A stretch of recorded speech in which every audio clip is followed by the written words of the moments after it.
ब्रह्मानन्दं परमसुखदं केवलं ज्ञानमूर्तिं द्वन्द्वातीतं गगनसदृशं तत्त्वमस्यादिलक्ष्यम् एकं नित्यं विमलमचलं सर्वधि साक्षिभूतं भावातीतं त्रिगुणरहितं सद्गुरुं तं नमामि। शाश्वत और सनातन गुरुपीठ दत्त संप्रदाय के सभी सिद्ध साक्षात्कारी साधुजन, मेरे सद्गुरु डॉक्टर गुरुनाथ विश्वनाथ मुंगले, आदरणीय गौर साहब और भगवत प्रेम से प्रेरित आप सभी जन जो इस मार्ग पर चल रहे हैं, उन सबके चरणों पर सर्वप्रथम मैं नतमस्तक।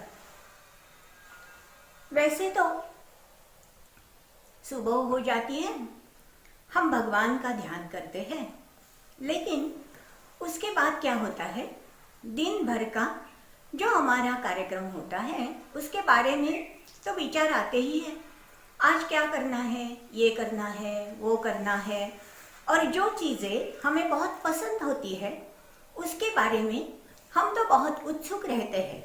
ये चीज़ें ऐसी करेंगे, वैसी करेंगे, उनमें ऐसा आनंद लेंगे, इसके लिए ये करेंगे, ये भी तय करते हैं।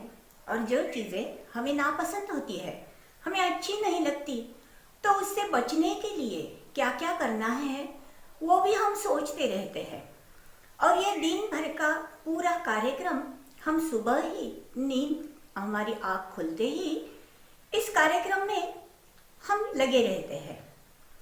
फिर दिन होता है जो हमने तय किया है, कभी कभी वो वैसा ही होता है, कभी नहीं होता।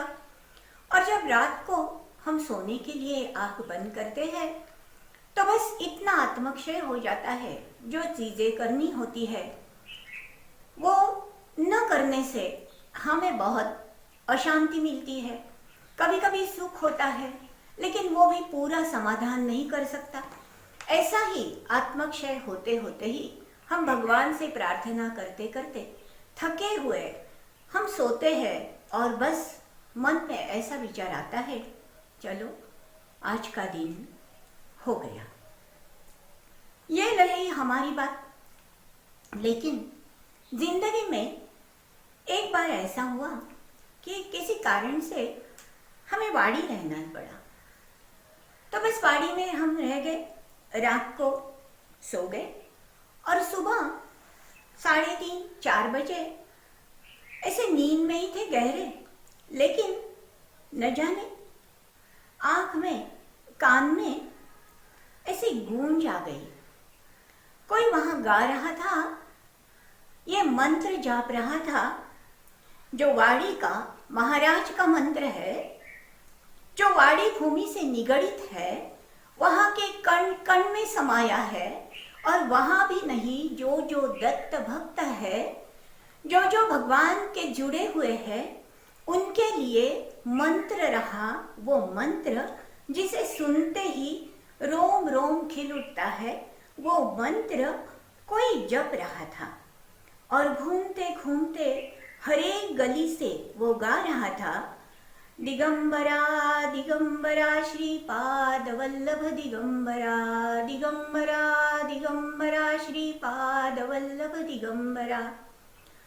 बस ये सुनाई दिया और एक अजीब सी अवस्था हो गई। ऐसा लगा कि अंदर ही वो आवाज अंदर समा रही है, दिल को छू रही है, और बस उसी मंत्र में एक लय सी हो गई और हम सब कुछ भूल गए। और वही मंत्र अंदर से ही उठता रहा, और वो तो अपनी धुन में गली गली गा रहे थे, दिगंबरा दिगंबरा। और ये दिगंबरा दिगंबरा की ध्वनि हमारे ही रोम रोम से फूट रही थी, आवाज दे रही थी, और महाराज के चरणों पर नतमस्तक कर रही थी। उस दिन क्या हुआ, रोज का ही रूटीन था, बहुत काम थे, कोई अच्छे वाले, कोई अच्छे न लगने वाले। लेकिन क्या हुआ मालूम नहीं, उसी दिन हमने कुछ सोचा भी नहीं। ऐसा लग रहा था ये दिगंबरा दिगंबरा जो है वही अंदर सुनते रहे, और बाकी कोई सोच बंद हो गई।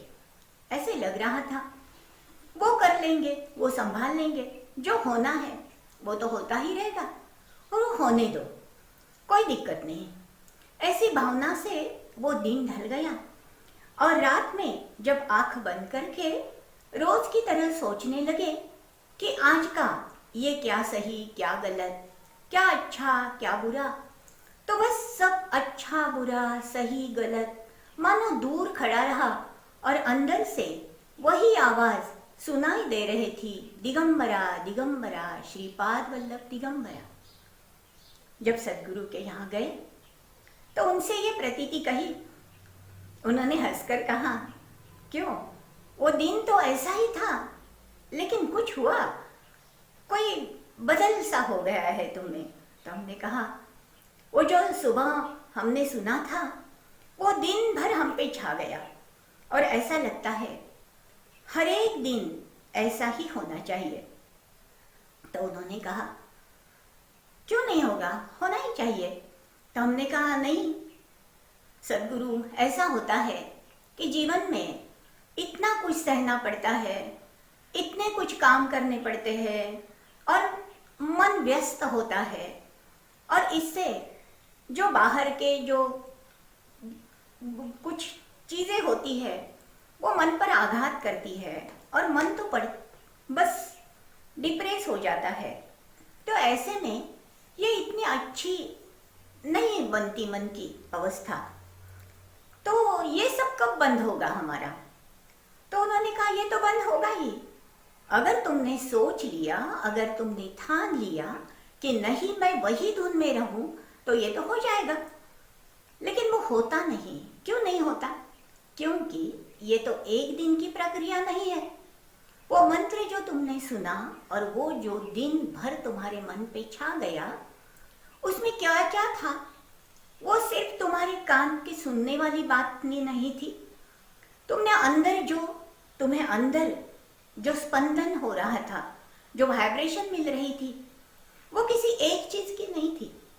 एक तो वो महाराज की तपोभूमि है वाड़ी, वहां के कण कण में महाराज है और जो ये साधना करते थे, जो गाते फिरते थे ये मंत्र, उनकी खुद की अवस्था भी उस मंत्र में समाई थी, वो भी तुम तक पहुंच गई और तुम उस वक्त जो स्थान पर थी, तुम्हें जो महाराज के स्पंदन मिल रहे थे और तुम्हारे मन का जो सत्व स्तर था वो इतना जागृत हो गया था कि उसमें वो सहज समा गए।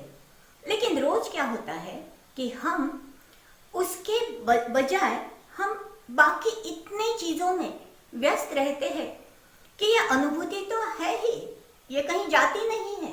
अवकाश में वो मंत्र है, वो अक्षर है, वो चैतन्य है, वो ताकत है, सभी है, लेकिन हम उस तक नहीं पहुंच सकते क्योंकि हमारी अवस्था ऐसी होती है, हमारी व्यस्तता ऐसी होती है।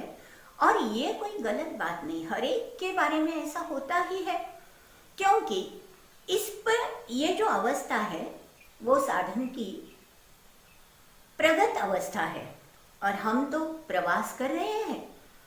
और प्रगत या ऐसी भी नहीं कोई बात, लेकिन हम जो मार्ग से जा रहे हैं उसमें क्रम विकास है।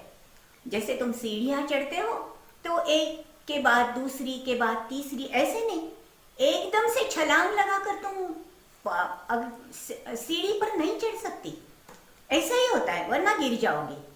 ऐसा ही एक क्रम विकास है और ये तो होता ही रहेगा। लेकिन एक बात याद रखना, हर रोज मानो बहुत ही व्यस्तता हो, लेकिन दिन में ये स्मरण, आज के दिन का जो दिन तुमने, जो स्पंदन तुम्हें मिली, जो वाइब्रेशन तुम्हें मिले, उसका स्मरण करते रहे तो भी वो आनंद कण कण वो तुम्हें मिल जाएगा। और ऐसे छोटे छोटे क्षणों से ही आयुष्य बनता है, ऐसी बात होनी चाहिए। और ये दूसरा कोई नहीं, हमारे मन में जो वृत्तियां उठती है, हमारे मन की जो अवस्था होती है, इससे ये होता है। तो हम क्या करें? हम साधु संतों का, सज्जनों का चरित्र पढ़ें, हम साधकों से बात करें। देखो, हमारा जो प्रिय विषय होता है वो है हमारी साधना, हमारे सद्गुरु, हमारी उपासना, हमारी अनुभूतियाँ। और वो हम जिसके साथ शेयर कर सकते हैं उसी से हमें बहुत आनंद मिलता है। मानो ऐसा लगता है कि ये दुगना हो रहा है। अभी ट्यूसडे गैदरिंग में हम जो सभी के अनुभव सुनते हैं तो हमें ऐसा लगता है कि मानो इस मार्ग पर हम सब मिलकर हाथ में हाथ लिए चले जा रहे हैं और हमारी हर एक की प्रचिति सबकी प्रचिति होती जा रही है और ये आनंद जो है वो द्विगुणित होता है। और यही सत्संग है, यही असली सत्संग है। और देखो, जो जिनके मन में विकल्प है, विक्षेप है और कुछ अच्छा नहीं लगता, उनसे बात करते हैं तो हम अपना अनुभव, अपनी प्रतीति बताने में हिचकिचाते हैं। हमें ऐसा लगता है कि नहीं बताने चाहिए, न जाने ये क्या सोचेंगे हमारे बारे में। तो बस ऐसे अनुभूति नहीं कहना चाहिए। जो हमें अच्छा लगता है, जिससे हमें बात कर कर हमारा आनंद बढ़ता है, हमारा भाव बढ़ता है, उसी से ही हमने ये अपनी प्रचिति बांटनी चाहिए। और ऐसे ही हमें एक अलग सा, हमारा अपना स्वतंत्र अलग ऐसा जग, हमें अपने खुद को ऐसा जग बनाना है और उसी जग में रहना है जिसमें हमारा परमात्मा है, जिसमें हमारी साधना है, जिसमें हमारी अनुभूति है और वो अनुभूति का चैतन्य जो है वो हमारे जग में समाता है। ऐसे ही जग में हमें रहना चाहिए। ऐसी तो बातें होती थी, तभी एक सज्जन आ गए और वो तो सुन रहे थे। तो उन्होंने कहा कि सद्गुरु, हमने सुना आप कहते हैं, सही बात है, हमें अपने ही जग में रहना चाहिए, हमें अपना ही जग बनाना चाहिए, जिनसे हमें हमारी अनुभूति, हमारा आनंद द्विगुणित होता है, उनसे ही बात करनी चाहिए। लेकिन कभी कभी ऐसा होता है, देखो मैंने ये आनंद हमें ऐसा नहीं मिलता। तो सर साहब ने कहा क्या हुआ बताओ। तो उन्होंने कहा शायद आपको अच्छा नहीं लगेगा।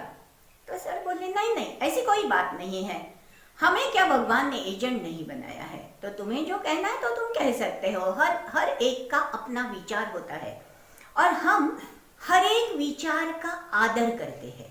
तो तुम बोलने में कोई दिक्कत मत करना, हिचकिचाना मत, तुम्हारे मन में जो है वो तुम बताना। अगर मुझे समझ में आया, भगवान ने मुझे बताया, तो मैं उसका जवाब तो जरूर दूंगा आपको। तो उन्होंने बताया, देखो आनंदमयी माँ का चरित्र मैंने पढ़ा और चरित्र पढ़ते पढ़ते ऐसे उनमें आया कि वो तो साक्षात्कारी थी, उन्हें बहुत आनंद मिलता था। अब अभी आपने कहा कि अपना एक जग बनाना और अपनी प्रचिति, अपना आनंद, अपना जो साधना का आनंद है उसी में बस खो के रहना और वही जग में डूब जाना। तो वो तो ऐसे ही थी आनंदमयी माँ। लेकिन एक बात मैंने पढ़ी तो मुझे बस कुछ विकल्प सा आता है। तो उन्होंने सबने बताया, बताओ कौन सी बात है वो जो आपको सता रही है। तो उन्होंने कहा कि उसमें ऐसा कहा है कि आनंदमयी माँ 1 सेकंड में या थोड़े कुछ चंद सेकंड में 1 लाख जप करती थी।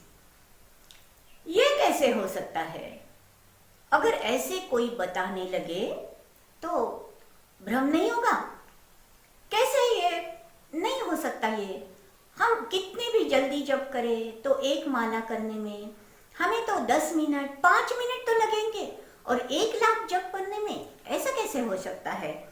और ऐसी बातें जो होती है ना, तो उससे ऐसा लगता है कि ये सच नहीं है। और क्या होता है कि ये अध्यात्म शास्त्र में ऐसी फैंटेसी जब हम पढ़ते हैं ना, तो हमें ऐसा लगता है कि बातें कुछ सही ढंग से नहीं चल रही। तो ऐसा क्यों?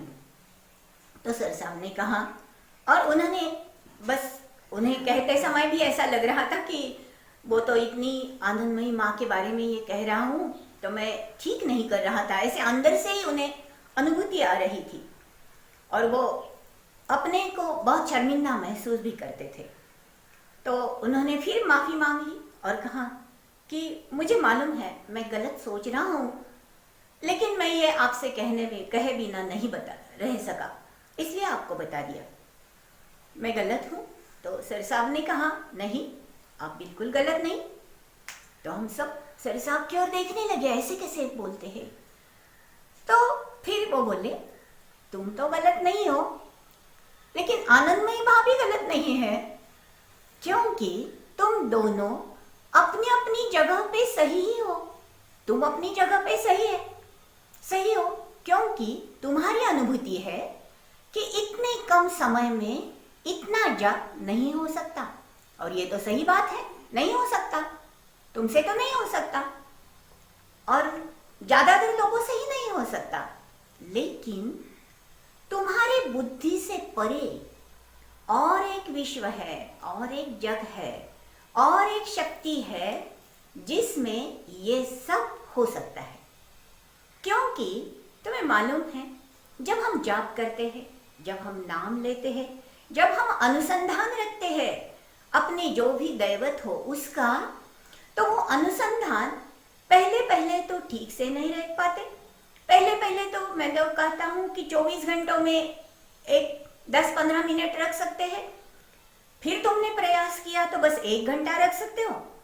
फिर प्रयास बढ़ाया तो 24 के 2-3 घंटे, और फिर प्रयास कर दिया। तो ऐसा प्रयास होते होते जिसे हम उपासना कहते हैं, तुम उसी में लगे रहे, तुम निष्ठा से ये करते रहे, तो एक दिन ऐसा आता है और ऐसी वृत्तियां तुम्हारी सब अंदर समा जाती है कि वो जब तुम्हारे अंदर ही अंदर समाता है।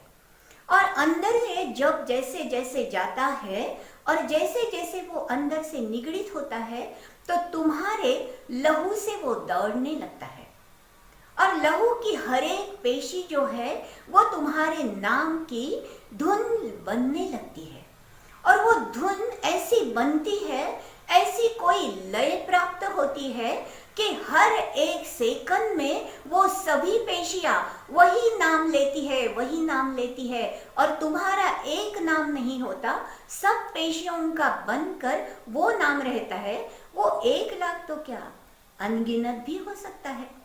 ये सही है, और मैं तुम्हें दोष नहीं देता, क्योंकि ये अवस्था आनंदमयी माँ की है, उसे उसकी अनुभूति है, लेकिन तुम्हें नहीं है। तुम्हें भी आ जाएगी तो तुम वही सच कहोगे ना, कोई बात नहीं, ऐसा होता है।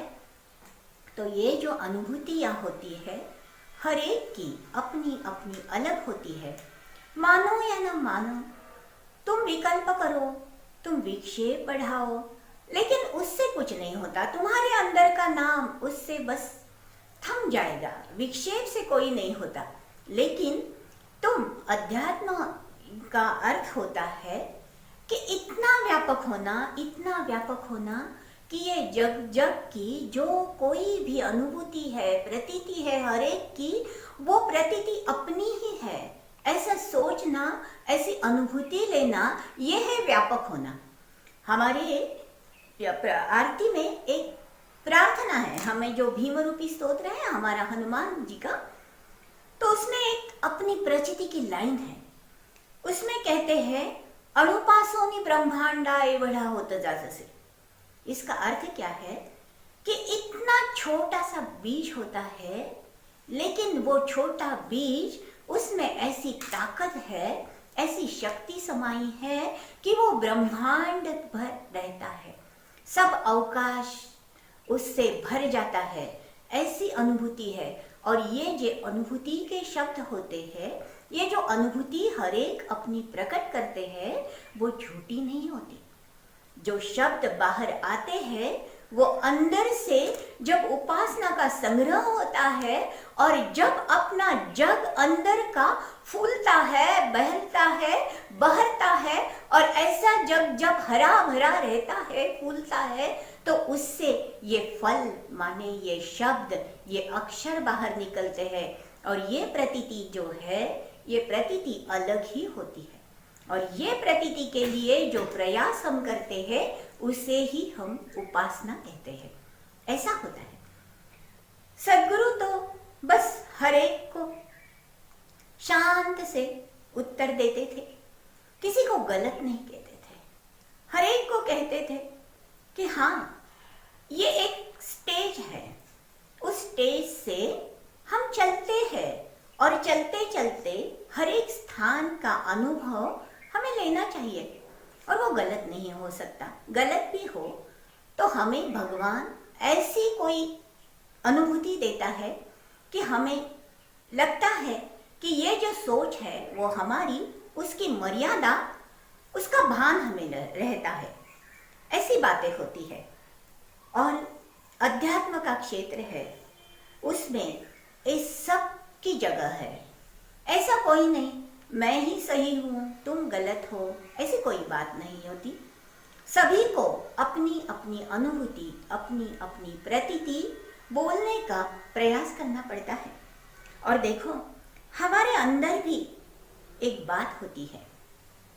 जो लोग नर्मदा परिक्रमा करते हैं ना, वो नर्मदा परिक्रमा करने वाले जो लोग होते हैं, वो उनके लिए एक बात होती है, इसे फल्गु नदी कहते हैं।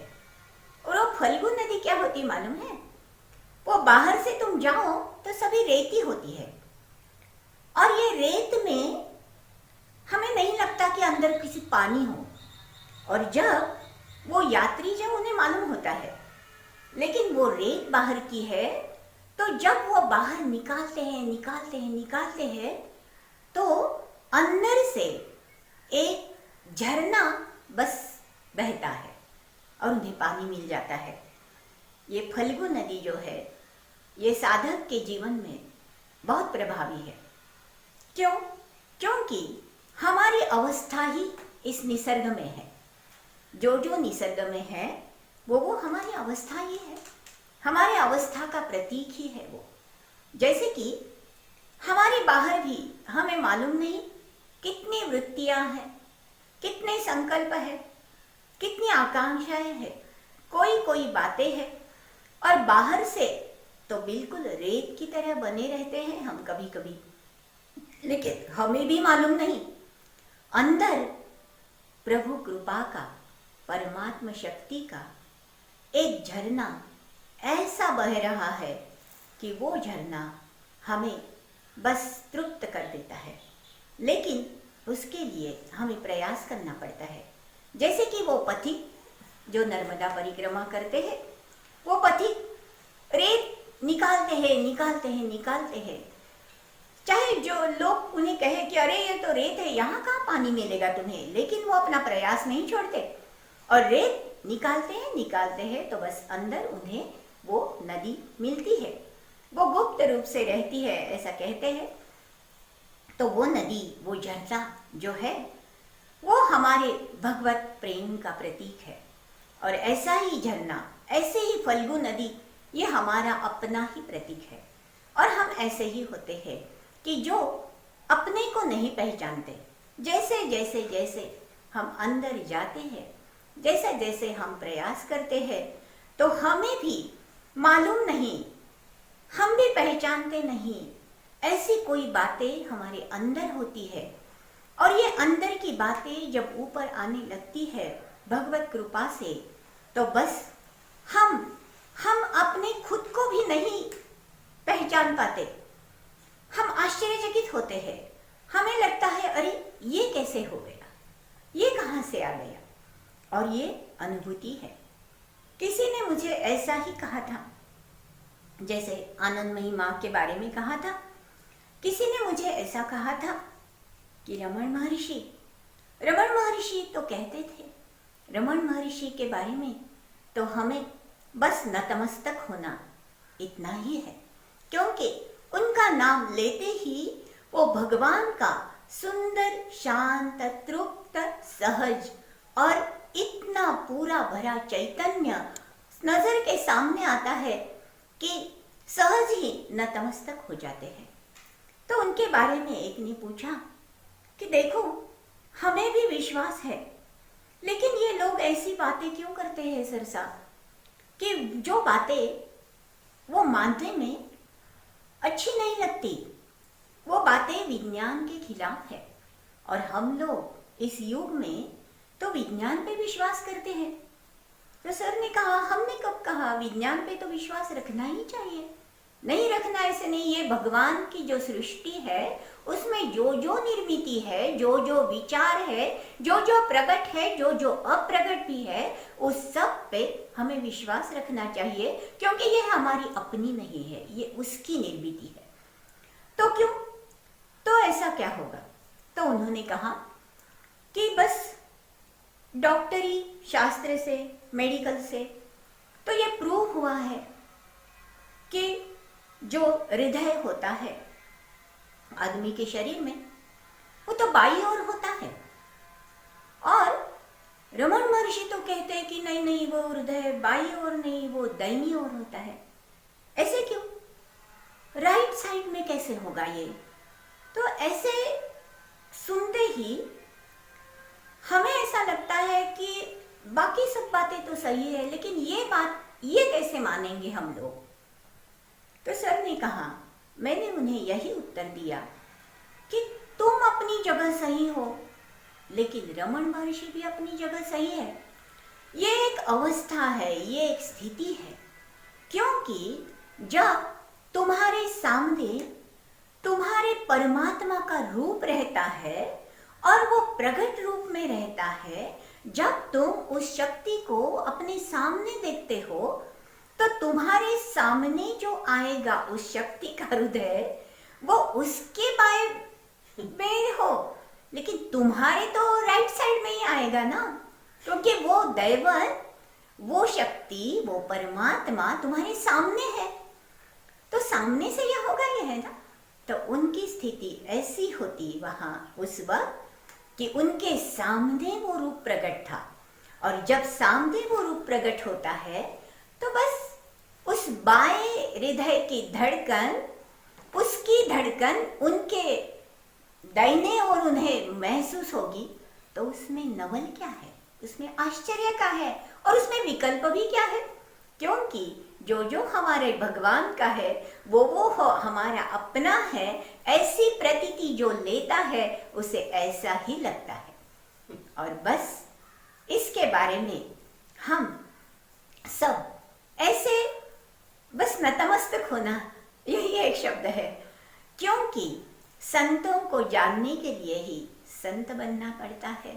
और कुछ अपनी भी अवस्था ऐसी होनी लगती है, होनी चाहिए कि हमें ये बातें हमारे अंदर तक लेनी तो चाहिए, ये समझनी तो चाहिए। इसीलिए ऐसा होता है।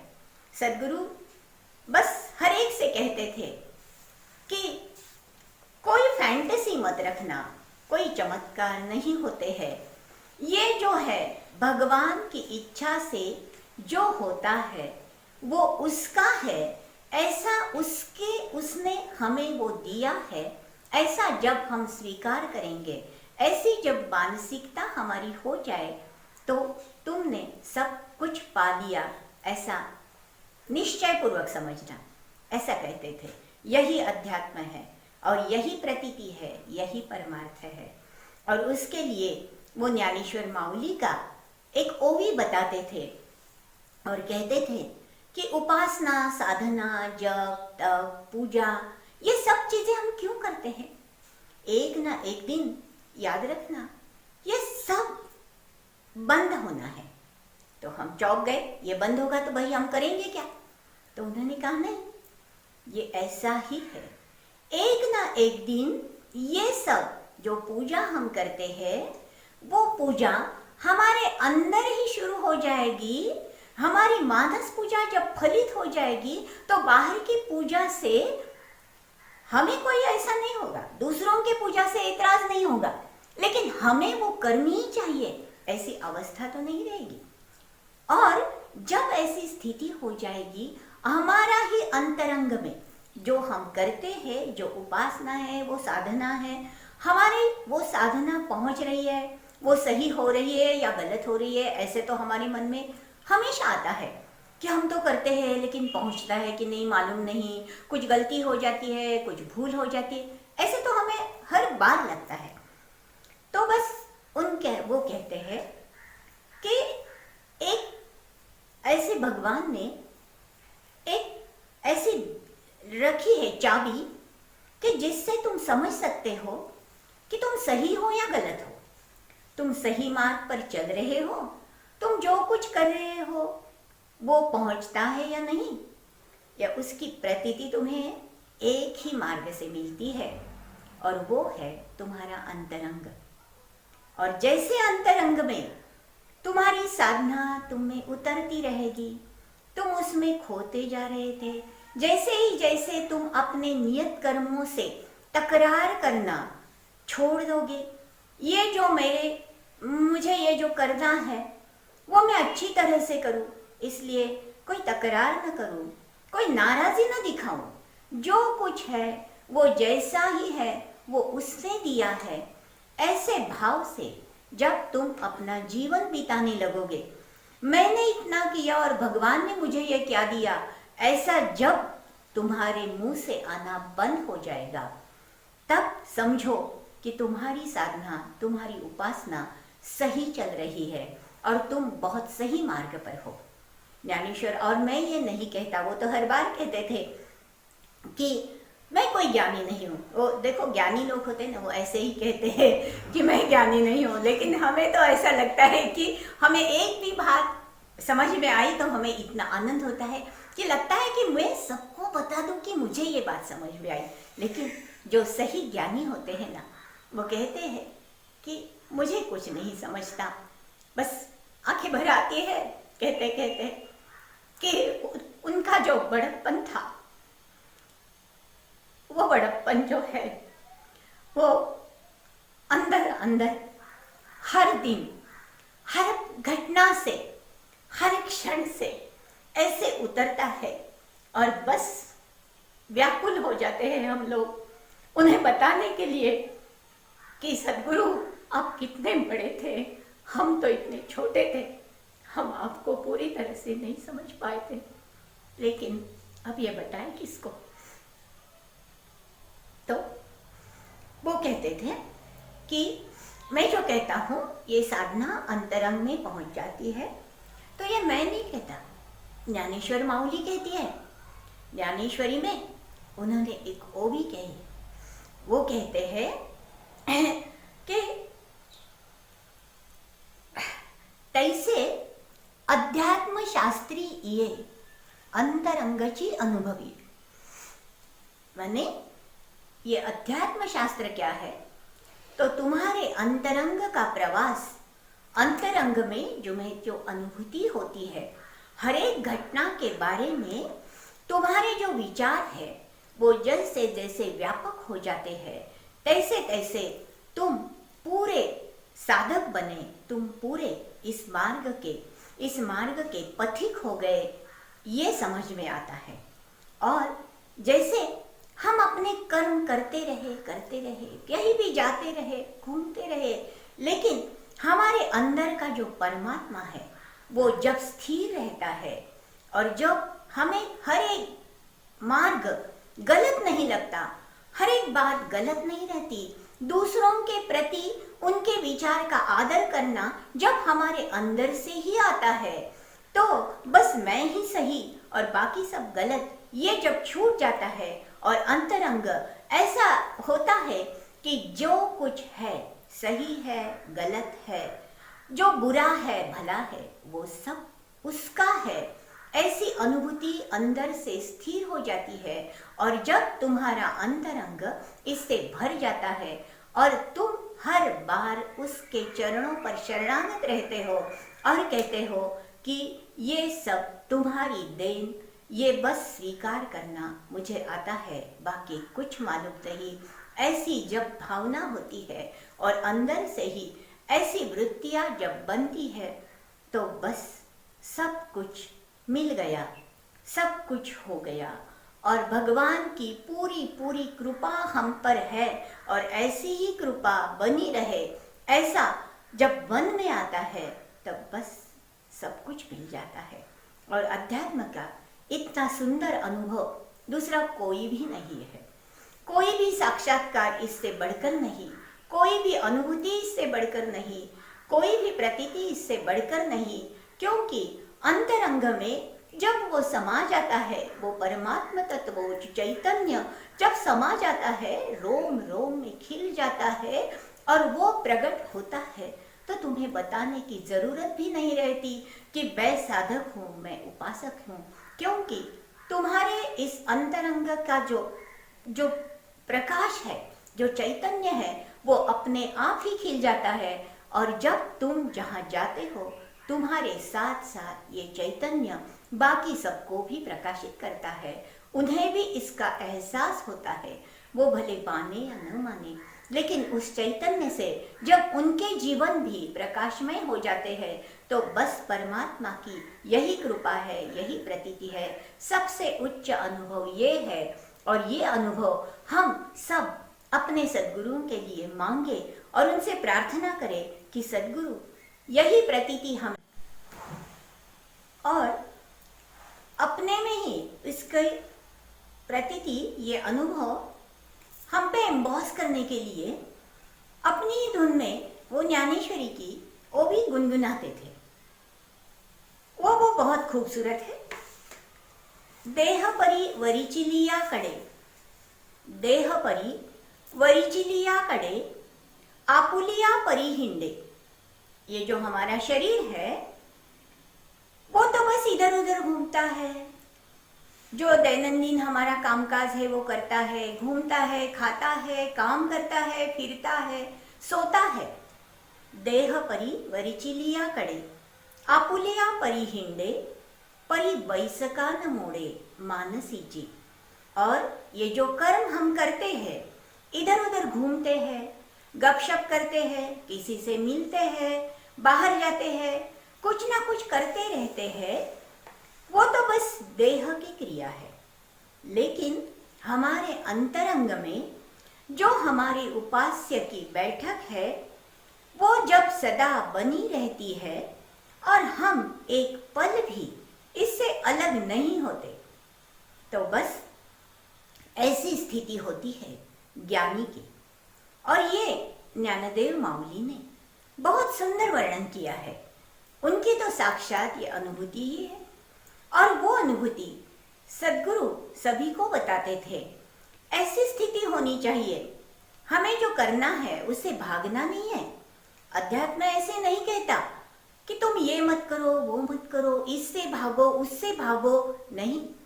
तुम्हें जो नियत कर्म है तुम्हारे, वो तो सब करने हैं, और वो करो, और इतने आनंद से करो, और इतनी कुशलता से करो कि तुम्हारे जैसा कर्म दूसरा कोई नहीं कर सकता। और तुम्हारे कर्म में तुम्हारे अंतरंग का जो उपास्य है, उसकी प्रतीति तुम्हारे कर्म में आ जाए। ऐसे कर्म करो। लेकिन ऐसा कब होगा?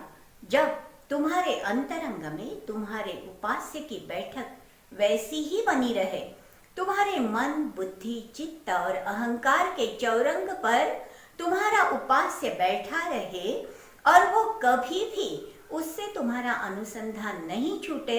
ऐसी